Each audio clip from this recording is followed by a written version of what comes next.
Conor talks trash, throws a kick to Poirier, risks from UFC 264. Conor McGregor wore a purple plaid suit and sunglasses when he performed some of his biggest hits in Las Vegas at his UFC 264 press conference Thursday. Bets of his latest attempt of turning back the mixed martial arts clock.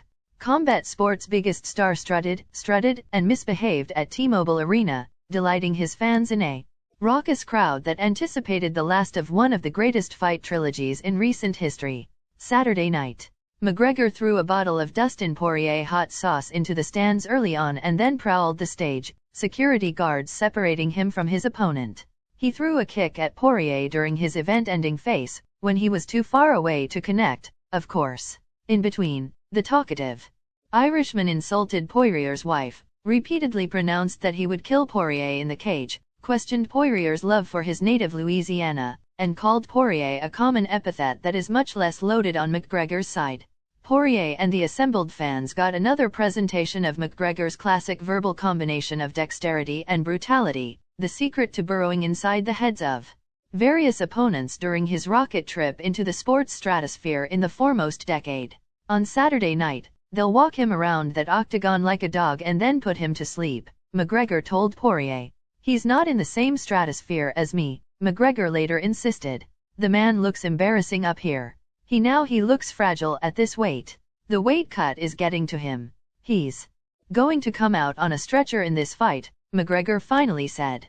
And while McGregor's fans drank it faster than a double shot of his hero's proper 12 whiskey, Poirier seemed to resist verbal blows perfectly. You used to be a lot better than that, man, Poirier said during a rare break in the bombing.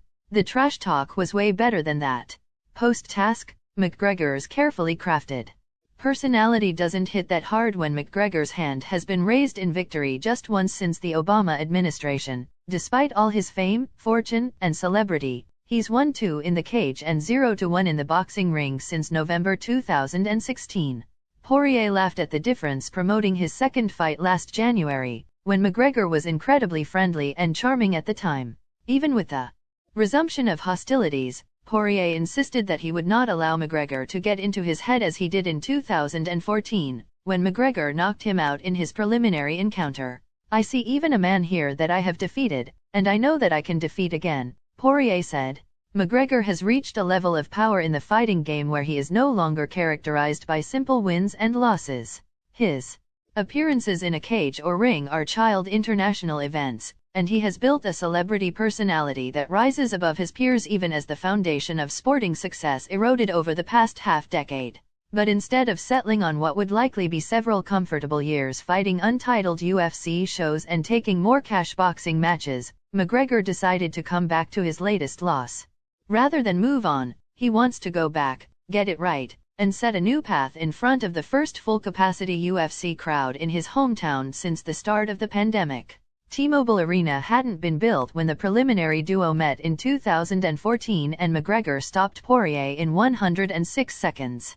His rematch 6 months ago was in Abu Dhabi within the UFC's coveted bubble, and Poirier-McGregor was stopped in the second round of an equally emphatic victory. It's Buster Douglas, McGregor said. It was a serendipitous victory, and I'm going to correct it on Saturday night. McGregor has hinted at what he suspects to be the causes of his one-sided loss in January. Bet Poirier, who kicked McGregor into pain, risks of finishing him off with accurate punches. McGregor says that he was not fully focused on MMA last year, and that he had already organized his boxing training camp back to the fight to prepare for a lucrative fight with Manny Pacquiao. McGregor also claims that he was too confident and too kind to Poirier, thinking about his 7-year victory and assuming he could do the same things again. The kindness was mostly removed after his second fight, which included a widespread uproar over a charity donation promised by McGregor to Poirier. McGregor has already returned to his usual anarchic antics on social media, calling Poirier an inbred mountaineer and further insulting Poirier's wife. Away from the public, McGregor says he went back to work. He moved his training camp to Southern California, working in strict secrecy with his closest coaches and trainers. He changed his exercise and diet regimens, moving on to a schedule of 6 meals a day in an attempt to improve both his conditioning and his power. Although he performed as a Las Vegas lounge singer on Thursday, McGregor insists we will see hits on Saturday night.